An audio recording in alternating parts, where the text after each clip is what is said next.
Hello, everyone. Thank you for tuning in to the Kim Surrelle show. I'm the guest, Dorsey Ross, and I hope you. I've had a lot of difficulties and a lot of trials to overcome, and in this episode coming up, I share that story. I share my story of what I've had to face and what I've had to overcome in my life. And one of those is 68 operations to overcome and to deal with. And my doctor were also told my parents that I would not survive in my life. And here I am, like 48 years old, tune into this episode of the Kim Surrelle Show.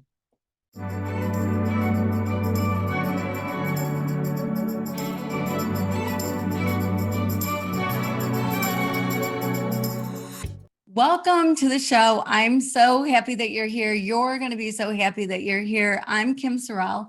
I'm a speaker. I'm an author. I get to do all kinds of fun things in life. But my favorite by far is meeting incredible people. And today I have on a guest who I met a while ago because he had me on his show generously when I was just trying to do something for somebody in the world. And I appreciate him so much. I think he was one of the first shows I've ever been on. And he is doing everything in his life to help other people. And I can't wait for you to meet him. I can't wait for you to hear his story. So, Dorsey, welcome to the show. Thank you, Kim, for having me. I appreciate it. Yeah, well, I've been so looking forward to this. I had such a great time on your show, and I do so appreciate the opportunity, and I really appreciate your show. Like, your show is great. People should be tuning in. Put it on your list, everybody, and make sure that you listen to Dorsey's show. And after you hear this, you're gonna want to for sure tune in, subscribe to anything he's got, buy anything he's got, because he's amazing. So your life did not start out like most. Like, usually I ask people, tell me about 8-year-old Dorsey, but really it's 8-year-old, 7-year-old, 6-year-old, 1 day old. I mean, so wherever you want to begin your story, begin it. And we'd love to hear it. Yeah, absolutely. Well, I was born with a birth defect called Apert Syndrome, which is a birth defect of the hands and the face. And what that means is when I was born, my forehead was pushed outward, my eyes and nose were pushed back into my head, and my fingers and toes were fused together. I mean, I had no individual movement of them. And to this day, my toes are still fused together. And thankfully, I don't have any issues, walking or stepping or running or anything of that nature. But over my lifetime, from about, when I was born to, about the age of 15, I've had multiple operations up to about 68 operations over my lifetime to separate my fingers and to, reconstruct my face so that I can, quote unquote, look more, normal or more, like, my father and my mother, who they, took a photo of, or just, looked at my dad and said, well, we'll try to shape his face and shape his eyes and whatnot to look, like my dad. But going back to when I was born, my mom and my dad were over, up in age. My mom was 41 and my dad was 45 when they had me. And it was quite a surprise and a shock to my parents to even find out that they were pregnant. Because, I was born on January 16th, 1977. So they didn't, have all the technology and all the technology and all the, tests that they do now to determine the health of the baby and to, determine the how, the baby was doing while the baby was in the mother's room. So, my mom went to the doctor because, she started to gain weight and everything. And she thought it was an actual tumor that was growing inside of her. And she went to the doctor, and the doctor said, well, you don't have a tumor growing inside of you, but you do have a baby growing inside of you. And so when I was born, the doctors rushed me off to examine me. My mother couldn't even hold me. My dad didn't see me until hours later, and they brought me back into the room. And I had, apparently, according to my mom, I had raised my hand while I was in the crib, or in the crib, and she saw that my hand was fused together. And she said, well, if that's all that's wrong with him, then we'll be able to take care of it. Not knowing that my skull was also fused together. Usually when you're born with a sore spot to allow the brain to grow and allow the brain to function normally. And my skull had already closed, and the doctor said to my parents, well, unfortunately, we don't think he'll survive. We don't think he'll make it. We think that the best option for you would be to put him into a institution and to let him be. Thankfully, my parents are both people of faith and people, who believed in God, and they said, well, we can't do that. This is a child that God has given us, and we won't, put him into a institution. And there was a nurse at the hospital where I was born. I was born and grew up in New York, and there was a nurse in the hospital that told my parents that people at Columbia Presbyterian Hospital in the Bronx were doing operations on babies like myself. And they said, well, why don't you take him there and see what, they can tell you? And they said, okay, so they made an appointment to see the doctor there. And the doctor said, well, we can operate on your son to, relieve the pressure on his brain, but he'll have difficulties, growing up, and there'll be a lot of different, situations that he'll have to overcome. And at 6 weeks of age, I had my first of many operations to, open the skull and to allow my brain to grow and allow my brain to function normally. And at one point, the doctor also told my parents that, they didn't think I would live past the age of 18. And at this point in my life, I'm now 48 years old. And Apert syndrome is a very rare, birth defect. A lot of people, even a lot of the doctors nowadays, still have not heard of Apert syndrome. I go to, doctors sometimes, and, I'll walk in and they're like, what's the disability that you have? And I have to explain to them what it is, and they'll be like, okay, well, we'll look it up and we'll see, I'll get a better understanding of what it is that you have. Because I believe at one point, either between 1 in 80,000 or 1 in 120,000 births that people, have this. And, growing up was a very difficult, thing for me to do, especially when you physically, look different than other people. Because I would get, called names and called, teased and make fun of, get called names like monster and freak. And so about 5 years old, my parents found a school on Long Island now it's called the Henry Viscardi School for people with disabilities. And I got enrolled in that school at probably about pre-K.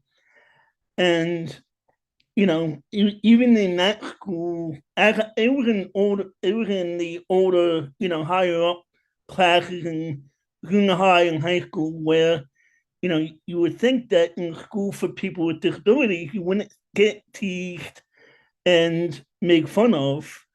There was strictly all people with, disabilities. There was no non people with disabilities in that school. And even there, I would get, people would get teased, not just me, but other students would get teased and make fun of as as well. And so growing up, I you I would wonder, what do I want to do with my life?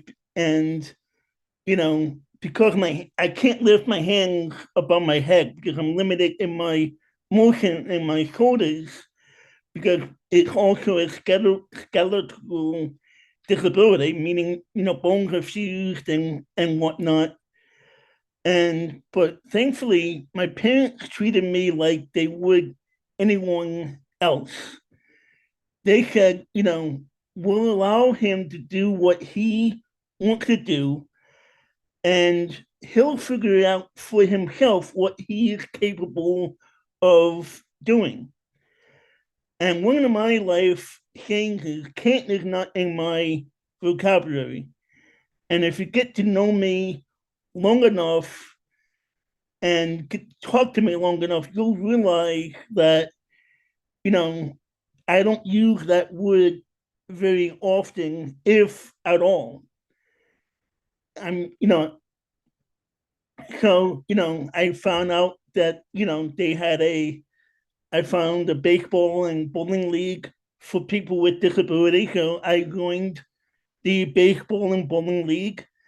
And growing up in the 80s and 90s, you would, unlike today, because the kids are all on their tablets and on their phones, back then you would be outside playing sports, playing baseball, playing tag and everything else. And I was out there with other kids who don't have disabilities, playing tag, playing baseball, playing cops and robbers, and all these things.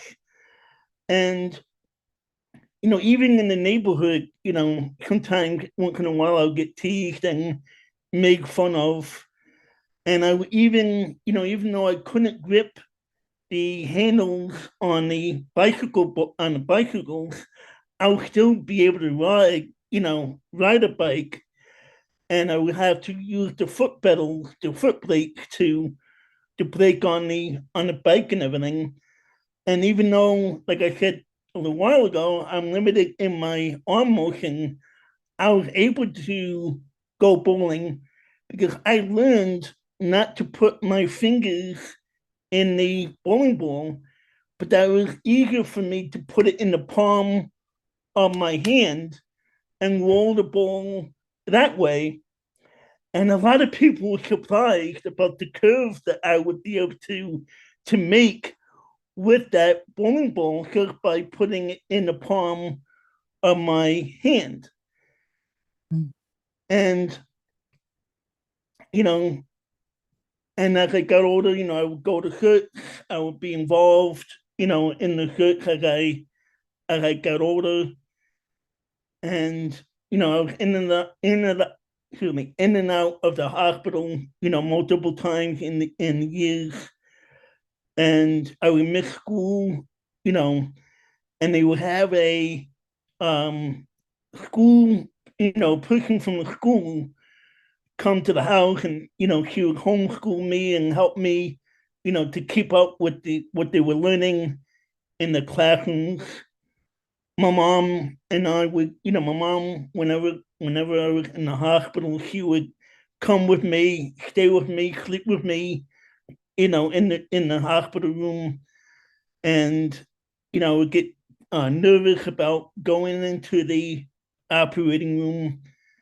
So she would, play with me every time we would go into the operating room. And there were times when, the doctor would even allow her to come into the operating room with me just because I was so nervous, to keep me calm, to keep me comfortable, so that they could put me to sleep.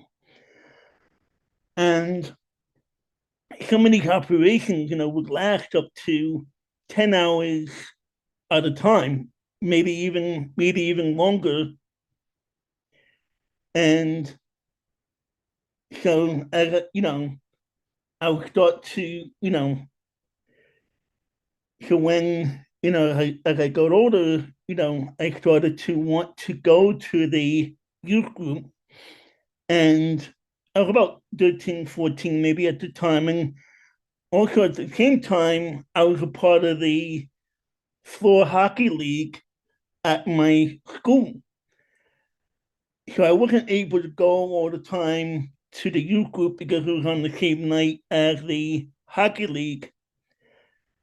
And the youth pastor at the time was asked, one time by my mom, why haven't you invited Dorsey to the, to the youth group? And he said, well, he thought, I had some type of mental issue, or some type of learning disability, which I did have, but some type, I wouldn't. I guess he was thinking I wouldn't be able to interact well with the youth and other teenagers. But I started to go to the youth group when I could, and I started to, connect with them and interact with them and encourage them. And I started to have a desire to speak to them, to, encourage them, as I said. And I started to think about, because we get, as we all do in the teenage years, as we get ready to graduate high school, we start to think, well, what am I going to do after I graduate high school, after I graduate, and what is life going to be like? And there were a few things I had in my mind. I thought about maybe being a nurse, going into technology, and being going to doing something with computers. And I also thought about the possibility of becoming a youth pastor. But before I was able to graduate high school, I had to have a meeting to determine, what I would, the ideas of what I could do after I graduated. And in this meeting, my mom was there, and I was there. My high school history teacher was there as well. And there were a few other people there. And there was an IEP meeting, and the people that were there asked my high school history teacher, do you think that Dorsey will be able to make it in college? And he said, no, I don't think that Dorsey would be able to make it in college. I don't think he has the ability to make it in college. And then they asked my mom, and they asked her, what do you think? She said, if he thinks he can make it, he will. And that's what my response was. I said, yeah, I think I can make it. I struggled in high school. I didn't do well. I didn't get the 4.0. I didn't give the valedictorian speech. I never made it on the honor roll. And so I entered Queensboro Community College. And and still at that point, I had an idea of, as I said, becoming a youth pastor, but I didn't really know, what was out there for me. And even in the first few weeks of community college, I struggled. And it was a very, difficult time for me. I would go home, be nervous, be upset, not feel well because it was a whole new environment. I went to, from a school of a couple hundred students and probably 50 teachers where I knew everybody to a school of a couple thousand where I didn't know anybody. And I found out that they had a Chi Alpha Christian group on that campus.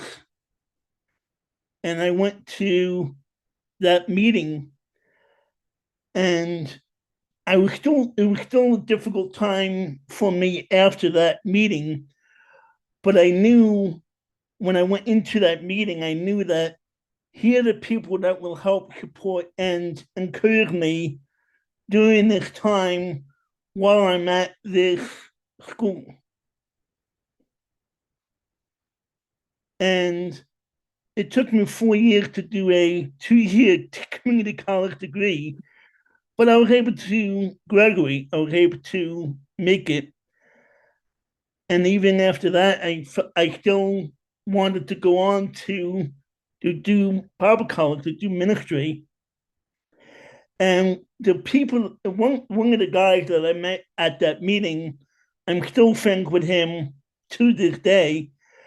And he went on to the same Bible college that I went on to. So I knew going into it that at least I would know at least one person at that school. And, going into 2 years into that, my mom had a stroke in August of 2002. And my mom and I would talk all the time. Even in high school, I would go to the payphone and call my mom at lunchtime and be like, "Hey, how you doing? What's going on? All this." And even in, because I was in Pennsylvania and they were back in New York, we didn't even see each other except for the holidays. And, so we would talk all the time on the phone. And then in December of that same year in 2002, I tried to, call my mom. Couldn't get her on the phone, couldn't get her on the phone, couldn't get her on the phone. And then I finally got a call from my sister, and she told me that my mom had, had more complications from the stroke and that she had passed away. And right at the end of the semester, so I had to go home, go to the funeral, and then come back to the school to, finish the semester up, and then, go back home again for Christmas break. And then several, and then 3 years later, on May 5th, 2005, 9 years after I, was told I wouldn't make it in college, all the, doctors said he would be brain dead. My high school history teacher told me, I wouldn't make it in college. I was able to cross the stage to receive my bachelor's arts degree in youth ministry. That is so amazing. Oh my word. So I'm so sorry about your mom because you were obviously close and she was obviously a really, really great mom. I mean, I love her attitude that do what you can. You decide what you can do. Don't let people tell you what you can do, or don't let people hold you back. You decide what you're capable of and what you can do. And you did it. Absolutely. And yeah. And how hard for your parents to be told the day you're born, well, he's not going to make it. So just put him in an institution. Holy cow. What a sock in the gut. Like, how hard is that? But your parents to have the faith in God to say, no, he's our son and it's up to us to take care of him. God gave him to us. He's our son, and to take him home and then go through all the surgeries and all the things that you did and everything that has led you to where you are today is absolutely amazing. I mean, you're so resilient and you tell your story so eloquently, as I want to just cry so often with what you're saying, like when you were teased and called names. And, I mean, for any kid, school can be hard. For any kid, other kids can be harsh. But when you look different, when you have anything different about you, man, kids can be relentless. Oh And yeah. yeah, how did you not just crawl under a rock somewhere? It was my faith, really. It was my faith, and yeah, and there were times, when I felt like giving up. I felt like ending my life. There were those times, but at the same time, it was almost like I describe it as the devil on one shoulder and the Holy Spirit or Jesus on the other one, whispering in my ears. And and then there's the other thing, the battlefield is in the mind.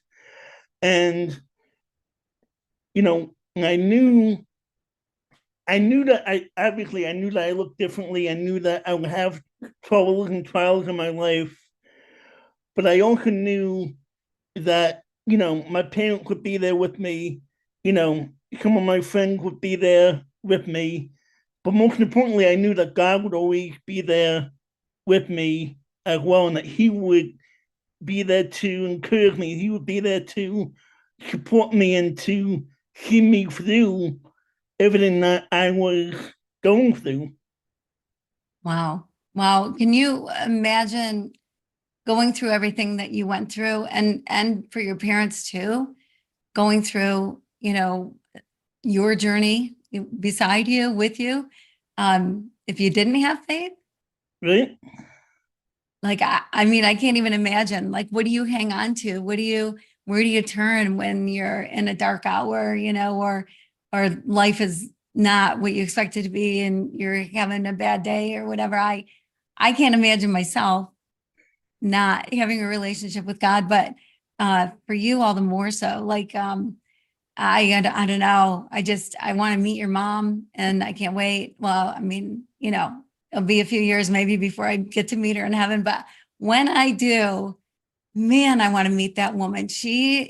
Uh, her strength and I love that you'd go to the payphone and call her. Every mom listening to this wishes that their kid would have gone to the payphone and called. Like, to have that kind of a relationship with your mom and realize what a treasure she was is beautiful. I think it's absolutely beautiful. And I love too, Dorsey, that people told you everything that people told you you couldn't do, you did. You just keep proving people wrong. And I like that. Do you think because they said you couldn't do it, did that make you want to do it all the more? Oh, absolutely. Yeah, I think that had a big determination in it. That when people said that I couldn't do it, then I did it all the more. Anyway. Yeah, that's so good because you could have just said, you're right, I can't do it. And instead it gave you this determination, which is amazing.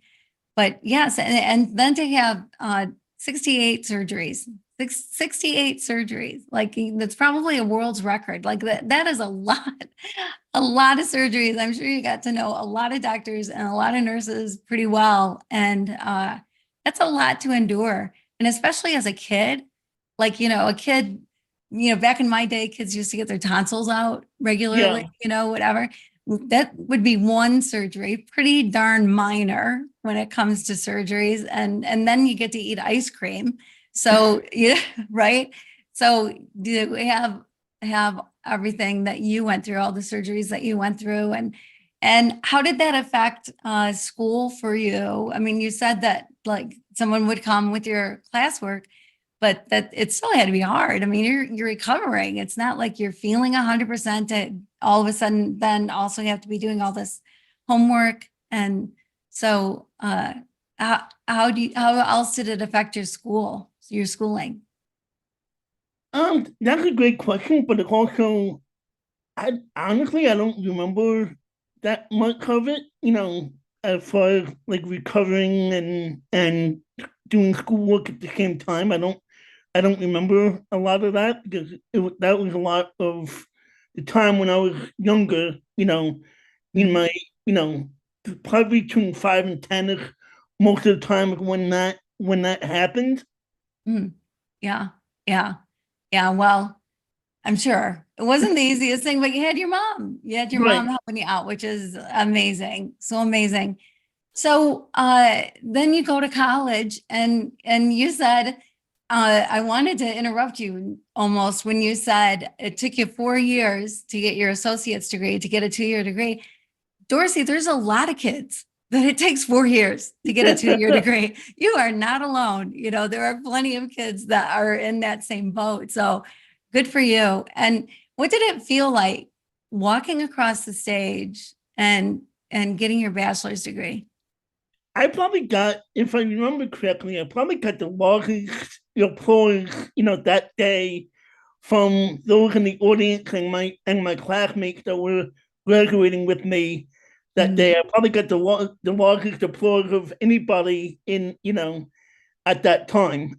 Yeah, I bet because it's, your determination and getting it done. I mean, holy cow, that's huge. There's a lot of people who have never done that in their life, and you did it. You got to walk across the stage, and if I would have been there, it would have been a standing ovation that would have lasted probably till today.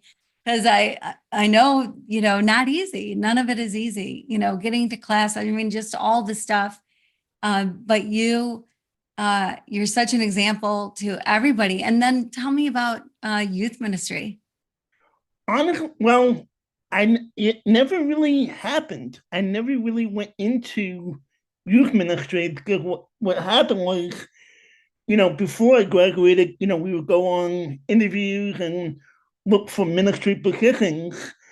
And every time I went on the interviews, they would, say, no, we're not interested, no, no, no, no, no.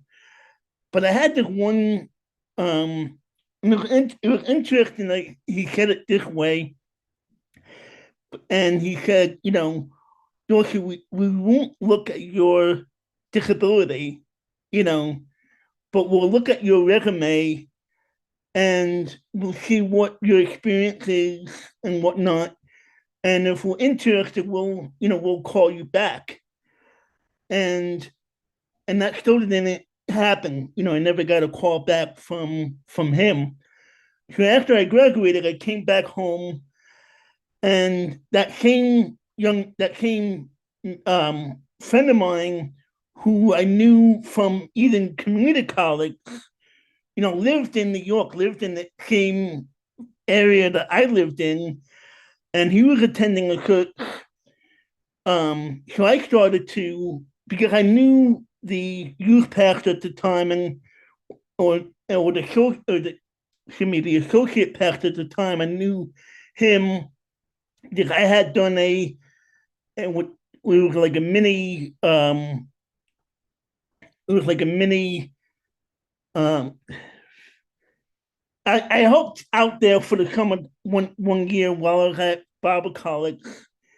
So I knew him, and he was the associate pastor at the time, and or even it could have been even the senior pastor. But anyway, and he was the friend of mine that I knew. He was the young adult pastor, so I started to go there and help out there, and started to attend that church because I knew, even though I had my home church where I grew up in, I knew that this church would also, maybe even a little bit more than my home church would have. They would have supported me and encouraged me to continue in ministry, whatever that looked like. And I had an opportunity to share my story at an outreach event that they were doing called Summerfest. And I did a little, 10-minute um, public speaking of my story, and I did a video of me sharing my story. And during that time, I just felt like, what if I put a package together? And, I just felt like this was what God wanted me to do, put a package together, send it out to, call churches and maybe ask them, hey, can I send this to you? Would you consider having me to come and speak? And that's how Dorsey Ross Ministries, got started. And I did that for about, I'm technically still doing it, but, because of COVID and everything got, switched around and everything. And then I moved in November of 2020, I moved to Pennsylvania where I live now. But for last, for about 18 years or so, that's what I was doing. I was traveling around all across the country sharing my story. Probably went to maybe about 50, 60 cities, went to about 20 different states sharing my story. Wow. Wow. And what was that like sharing your story? Oh, it was awesome. I enjoyed it. I definitely enjoyed doing that, and meeting new people. Hearing hearing the impact of my story on their lives. Encouraged me to continue to do it and continue to share my story, because that's what I like to do. I like to encourage people. I like to inspire people, to continue on in their trials, to overcome their trials and overcome their difficulties and the time that they're facing, to know that, they can overcome their trials, that they can overcome the difficulties that they're facing in their life. Yeah. So what kind of advice do you drop? What kind of gold do you drop on people to really inspire them? I mean, your story alone is so inspirational, but I know that you go even beyond that with dropping inspiration. So let us have it. Don't give up, regardless of what you're facing, regardless of what the trials that you're facing in life, the difficulties that you're facing in life. Don't give up. You know, don't listen to the people that are telling you that you can't. Don't listen to those that are saying that you're worthless, or that you're useless, or that you know you're not going to be able to make anything of yourself. But have the mindset of knowing that you're bigger than what these people are telling you, and that you can make something of yourself, that you are capable of doing greater things than what these people are telling you that to do. That's such great advice. Absolutely. I mean, it can be so easy to have outside influences direct our path, right? When God has something bigger for us or a different path to take. And so, yeah, don't give up and yeah, go for it. So, as you're inspiring people, I'm sure there's so many people, countless people that you have inspired. And so, does anybody tell? I'd love to hear stories about like people coming to you and what do they say, or a particular person that it really made a difference in their life hearing your story. Oh man, there's so many of them. Yeah, for sure. I know that one young man who I met.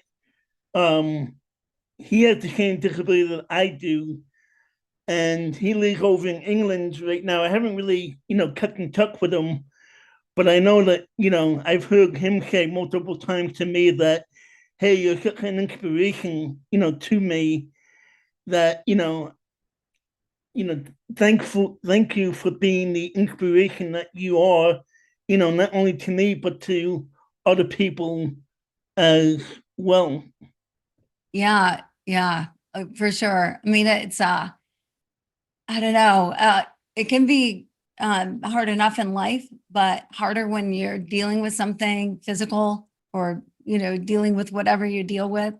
And so to be that poster child of, hey, you can live the life you want to live. Like, don't let other people determine, don't let anything hold you back, don't let anything physical hold you back, but just go for it and do it is so good. And so what does today look like for you? Well, today is my day off from work. I work at right now just to have some income coming in. I work at Target. So yesterday and today were my day off, and tonight I get to go out to church, have dinner at church, and then I help out with the youth group at my church. That's so cool that you help out with the youth group because it's kind of full circle, right? Like, Right?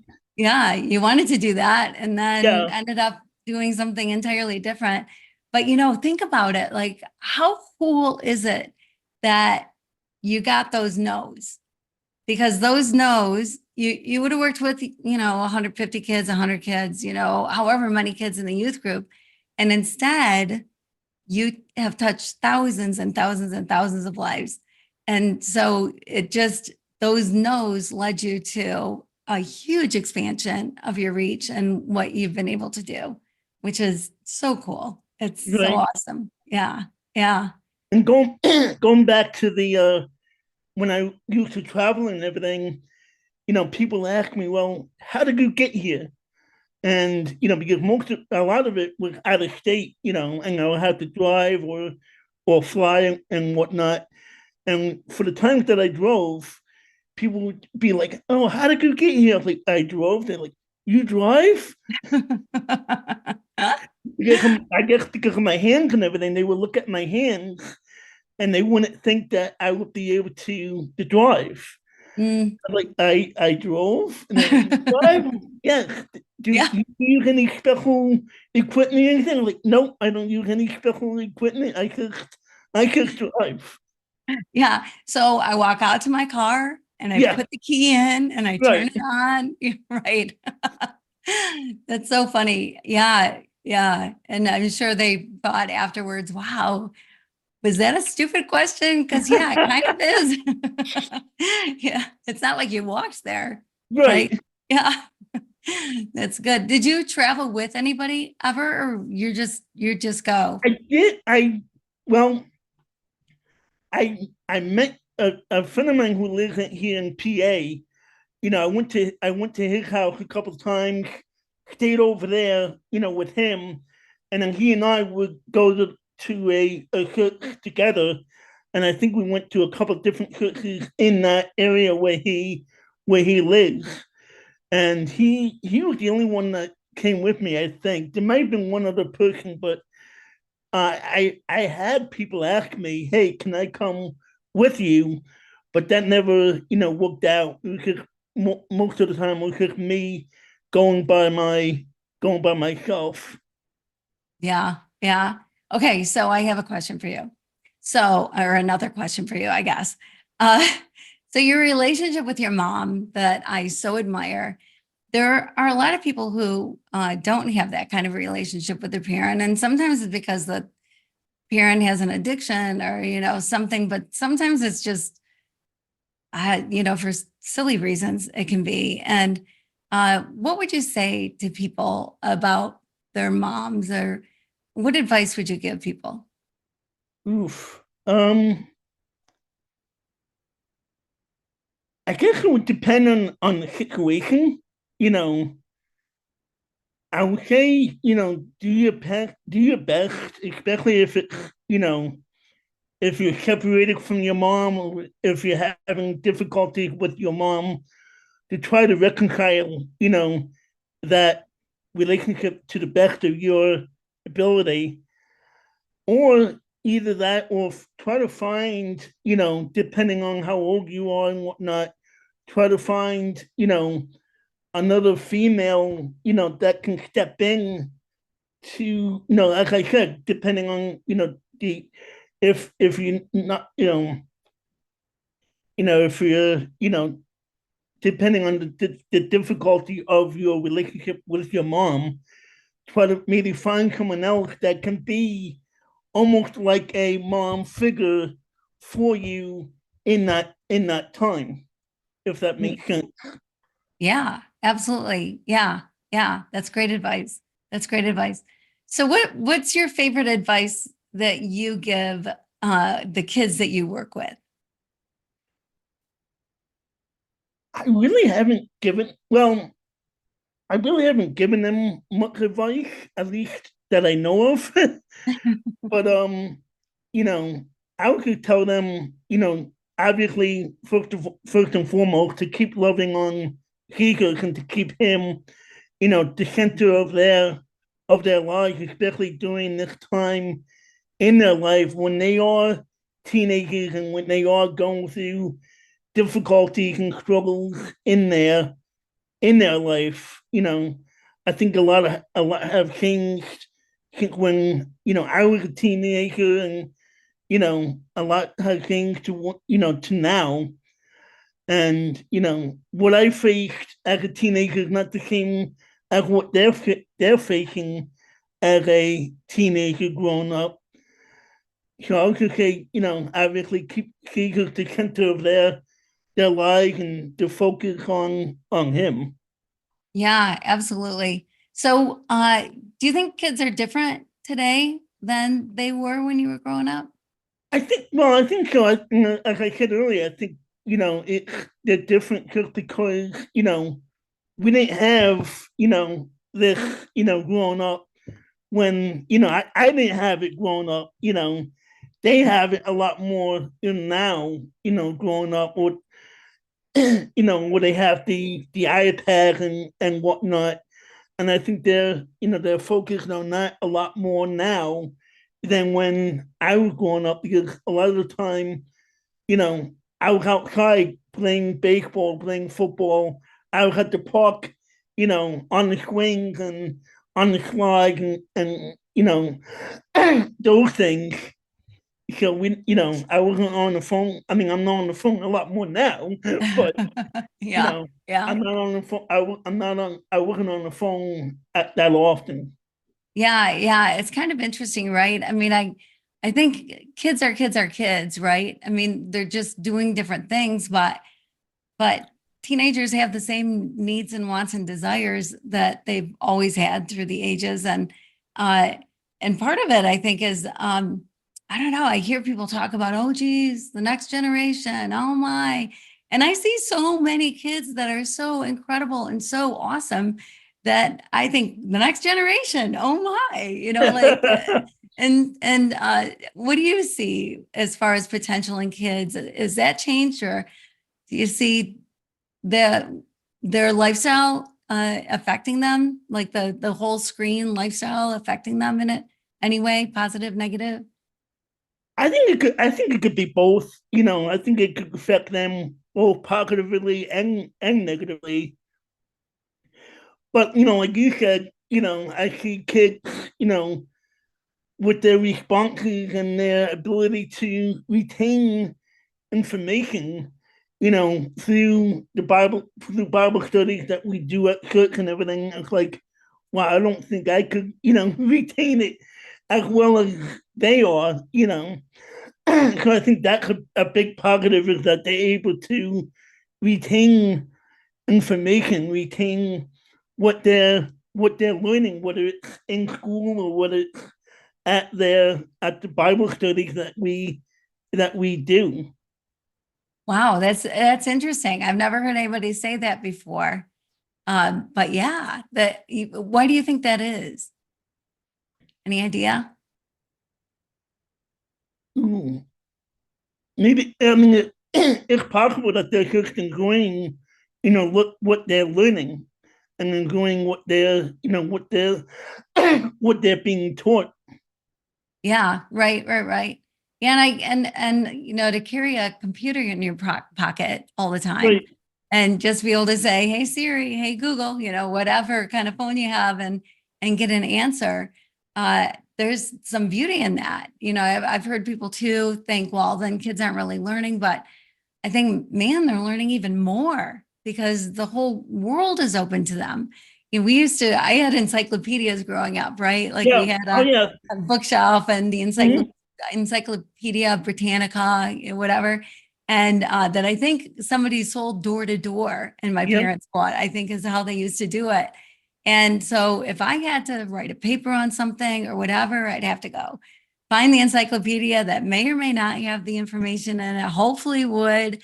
And then sometimes it was just a little paragraph of it. And then how do you make it your own, right? And not plagiarize. And now there's so much information on everything that that's a good thing. You know, like I think sometimes people are afraid of it or afraid of AI or afraid something bad's going to happen. I like to think the opposite.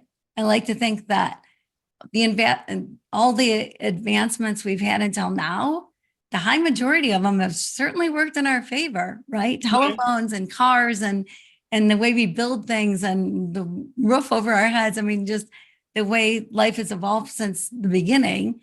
And so this is just another thing because people were afraid of cars at first. And people were afraid of telephones. I remember my grandma telling me she was afraid she would never pick up the telephone if it was raining outside because she was so afraid that Being, there'd be a lightning bolt coming through right. the Yeah. phone. Yeah. So if it was raining outside, don't even bother to call her because she is not picking up the phone.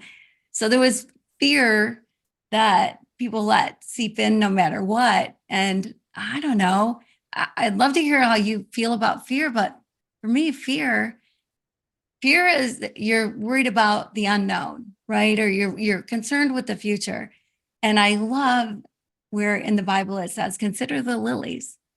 If God Hmm. takes care of them, how much more is he going to take care of you? You know, consider the birds of the air. You know, God makes a home for them and protects them. Even if they've never been seen by a human, it doesn't matter.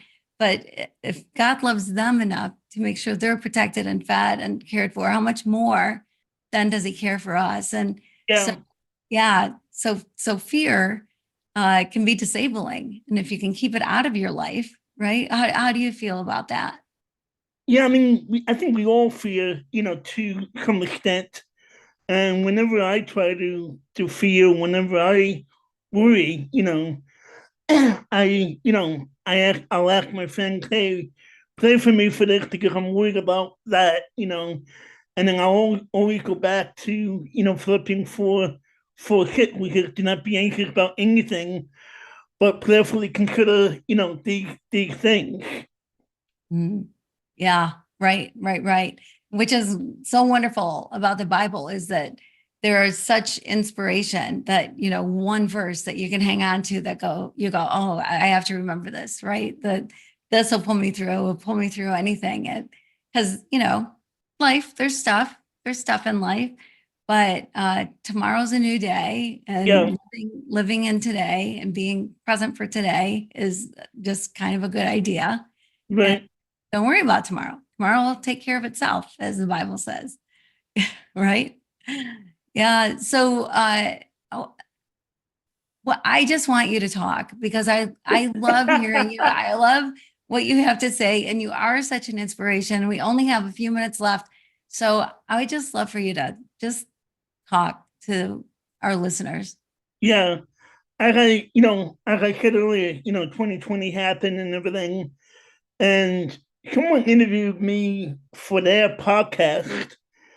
And so I went on their podcast. It was I think it was the first one I ever went on. And I was like, man, that was interesting. I really liked that and, enjoyed him interviewing me. And I was like, maybe that could be something that I could do. And so I looked into it. I learned a lot. I learned a lot more now that I wish I could have done back then. And but I looked into it, looked what it could be, the easiest thing to do at the time, and I started interviewing people, and then it just started steamrolling, and I got more and more and more and more people to come on the show, and the basis of the show is just to have people come on as you did to share their stories about life and about what trials and difficulties that they faced, just to be an encouragement to my listeners, to my audience. As I said earlier, I like to encourage people. I like to inspire people, and wanted to use that platform to encourage other people with other people's, or encourage my audience with other people's stories.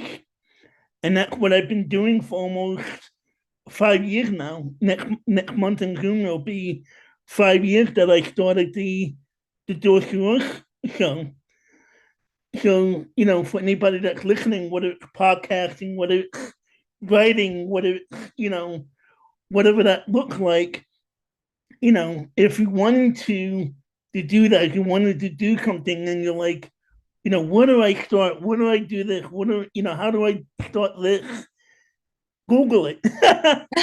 Google it and, ask somebody that's already, a podcast, already an author, already in that field that you're wanting to get into, and ask them, say, hey, how do I do this? What do I need to do to get into this field? And don't give up on it. Keep moving forward, keep pursuing what it is that you want to do in your life. Yes. Yeah. Yeah. Don't let anything hold you back. And, Exactly. dream big. Like, what is your story? What is your thing that you have to share with the world? Because we all have a story, and we all have something to share with the world. And so, what is it? Because somebody needs to hear what you got to say. Whoever's listening to this, you have something that the world needs to hear. We need those words from you. So I encourage you to listen to Dorsey, and what is your thing? You don't have to be a podcaster, and maybe it's sharing individually, sharing more of yourself individually, or whatever it happens to be. But don't be afraid to share. And in fact, I encourage you to share, because it's amazing to me too that that different people hear different people, right? Like, there's different people that you're drawn to, and then you hear their story, and you've heard kind of a similar story 18 other times, but that one person, right, is the one that really motivates you or makes you want to do something different, whatever it is. And so you might be that person that they've already heard what you have to say, or you think that they do, but the way you're going to say it is going to be different. And the way they're going to hear it is going to be different. So, yeah, I mean, we might have similar stories, but nobody has the same story. Even though we're all walking on the same earth, we're not walking in the same shoes. So, yeah, that's great advice. I love that. Okay, so how can people reach you? How can they get in touch with you? How can they listen to your show? I'm on all social media, platforms. I'm on now, even on TikTok. It took me a while to get on TikTok, but I decided to Yeah. jump in and get on TikTok. I'm on Instagram. I'm on Facebook. My shows on all the podcast platforms. But my website for the podcast is DorseyRossShow.com, www.DorseyRossShow.com. And you also find my book, my Kindle version of my book on Amazon as well, called Overcomer. You can find that there as well. And it's a great book. So buy it, because and think of somebody who needs it. You don't just buy one, but give it as a gift, because there are people going through times that They need to hear that kind of encouragement that Dorsey throws in at us like crazy. Like it's incredible. So think of somebody who needs it. Think of people that just need to be encouraged, and get them a copy of Overcomer. It's very good. Dorsey Ross, dorseyross.com, DORSEYROSS.